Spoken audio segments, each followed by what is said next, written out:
Okay, and welcome back. This is the unboxing. I'm going to do this in no particular order, but as I unbox, I'll hopefully be able to explain each of the parts and each of the parts' choices that I made. If I'm looking down, by the way, at this device, it's because it has a remote control for the camera I'm using, and so I want to make sure you can see at least what I'm seeing here. This is also, if I happen to be ecologically appropriate, a good time to mention that there's an awful lot of packaging going on for not a whole heck of a lot of parts, but I'm not, so I won't. Actually, this is a pretty good place to start. As I'm doing this build, I've got the advice of my brother and a couple other people who do builds like this, and as I'm going through the parts list, I said, so what kind of CD-ROM, DVD, burner, etc. should I get? And they're going, why get one at all? This is the time to go completely cloud, and you work for a company that is a majority a cloud company. Why are you doing this at all? And the answer is, at least for a Blu-ray burner, there are some things that you want to put on a physical disc.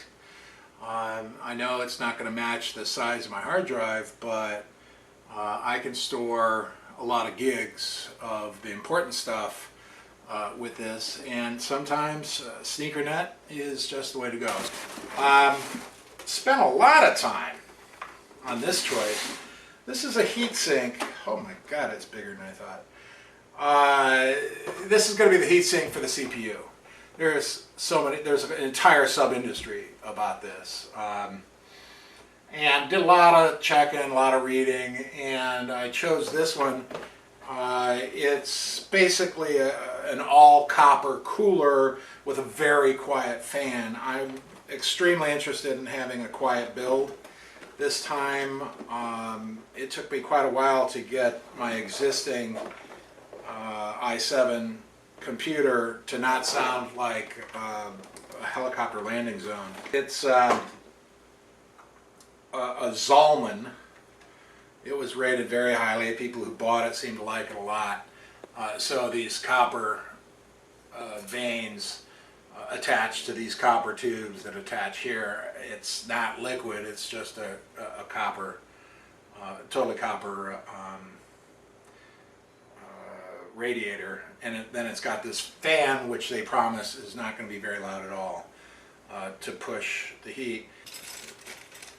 Bits. Let's talk for a second about bits. I get excited when I start building, and so I start, sort of flinging things around.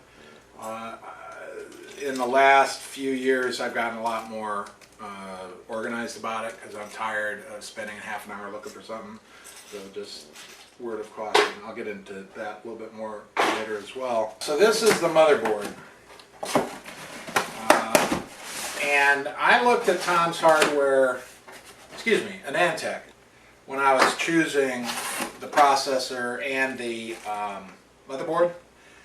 And everything I read about this particular Asus motherboard came out as top-notch. And frankly, the reason I'm doing this whole Skylake build is that the new Z170 chipset that goes along with the Skylake processors is finally a break from the old style. And so there's a series of things that the motherboard has to do that it didn't have to do in the last generation, having to do with power distribution, etc. And so the choice of motherboard is important. I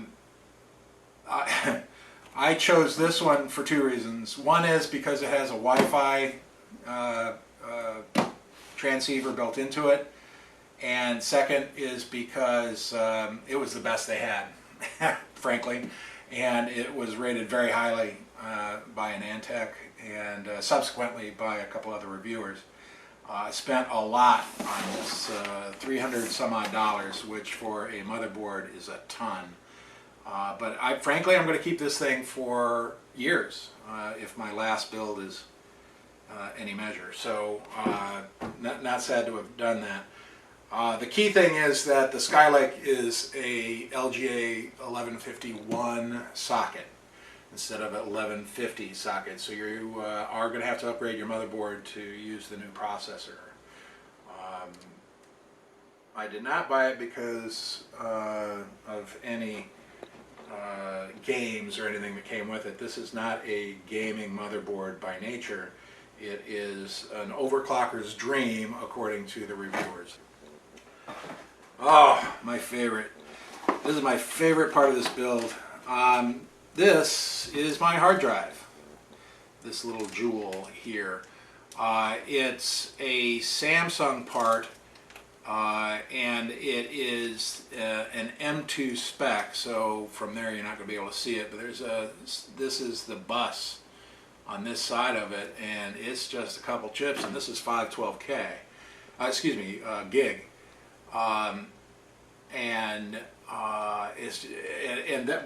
the other reason I forgot about this. That motherboard will support at least 2 of these if you want to really load up on SSD. From a performance perspective, you can talk about your processor all you want, but the hard drive and how fast you can boot and so on is mostly dependent on this right here, which is going to be your system hard drive. I paid extra for the cutting edge Samsung part. It's not the NAND one. It's, I believe, 951. It'll be in the parts list. So again, I paid a little extra for this one, but speed is everything when you're trying to get those files onto the CPU so it can do something. This is the CPU itself, and yeah, I had to go buy this from a local supplier, Central Computer, because I had quite the travail trying to get the i7 6700. It's just not out there. So I tried Amazon, all the usual suspects, Newegg, all those guys, B&H. Nobody had it. They had the 6600 i5, and it would have fit this motherboard, but I want the i7 for reasons that I'll get into later. But so I finally went to Central Computer because they happened to get a late allocation of it. By the time you see this, hopefully the floodgates will be open. You can get these easily, but you just have to keep checking around.